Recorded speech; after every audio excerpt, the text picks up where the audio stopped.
Hello mga person! So for today's video, for today's ganap, kahapon nga ng umaga ay tinanghali ako nagising at nadatnan ko ngang gising na itong si Baby Ellery.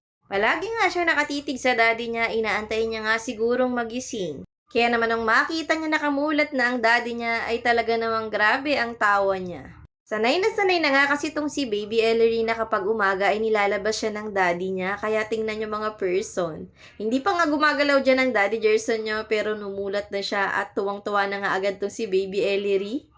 At ayan nga mga person, nilambing-lambing na nga muna at in-exercise muna siya ng daddy niya bago bumangon. At tingnan nyo naman yung Baby Ellery na yan, ngiting-ngiting tagumpay dahil makakalabas na naman for today's vlog. At ayan na nga mga person, nakatambay na nga ang magdaddy dito sa tapat ng bahay namin. Kaya lang itong si Baby Ellery ay mukhang inaantok na naman nga.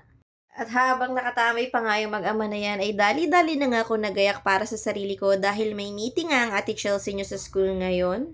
Mabuti na nga lang talaga at nasa bahay ang daddy Gerson nyo ngayon kaya may mag-aalaga kay Baby Ellery. At naka-formula milk naman pala ang Baby Ellery ngayon kaya naiwanan ko nga siya dun sa daddy niya. Ilang araw na nga kasi yung tinatamad magdede sa akin, mas nagustuhan pa talaga yung lasa ng formula milk, pero pinipilit ko pa rin mga person magdede siya sa akin. Tuwing gabi nga ay nakakadede siya kapag tulog na tulog siya, siguro nga sobrang antok siya, hindi niya namamalayan yung lasa ng pinapadede ko sa kanya. Mahalaga naman talaga ang breast milk para kay baby, kaya naman ipupush ko pa rin to hanggat kaya. At heto na nga pala mga person na andito na ako sa classroom ng ate Chelsea nyo. Hinanap-hanap ko pa nga yung classroom niya at nalula-lula na ako sa dami ng estudyante. Shoutout nga pala sa kamami kong si Mami Kulin at sa wakas at nagkita na nga ulit kami. First time ko talagang malaman yung classroom ng ate Chelsea nyo dahil bagong panganak nga ako nung pasukan kaya ang daddy Gerson nyo ang nag-asikaso sa kanya. Sa wakas nga at natapos na rin ang meeting at pauwi na nga ang mga person sa mga oras na yan. Sabay na nga kaming umuwi nitong kamami kulin ko at nitong anak niyang kaklase ni Chelsea. Kaya lang mga person sa paglalakad namin ay naapakan ako ng isang estudyante at biglang naputol itong tsinelas ko. Bigay pa naman to sa akin ng ate ng daddy Gerson nyo. Sayang naman ilang beses ko palang tong nasuot. Ayan tuloy, nag-alas Cinderella ako pauwi sa amin bago mag-alas 12. Pagdating ko nga ng bahay mga person, tulog pa ang Baby Ellery. Sakto ay dumating nga itong mga parcel galing sa Temu app. Second order ko na nga sa app nila mga person dahil may nakolek na naman akong voucher kaya sinamantala ko na rin ito. 300 plus ko nga lang din na order ito lahat. Pang 6 to 9 months na nga yung sukat ng pinili ko para kung sakali ay paglaki ni Baby Ellery ay may suot niya nga ito.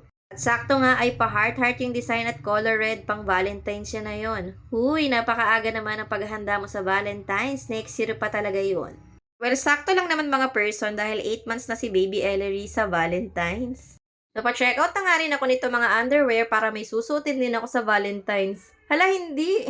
Napa-checkout nga ako nito kasi nga wala na akong underwear na paglipasan na nung pagbubuntis ko. Puro no-guard na.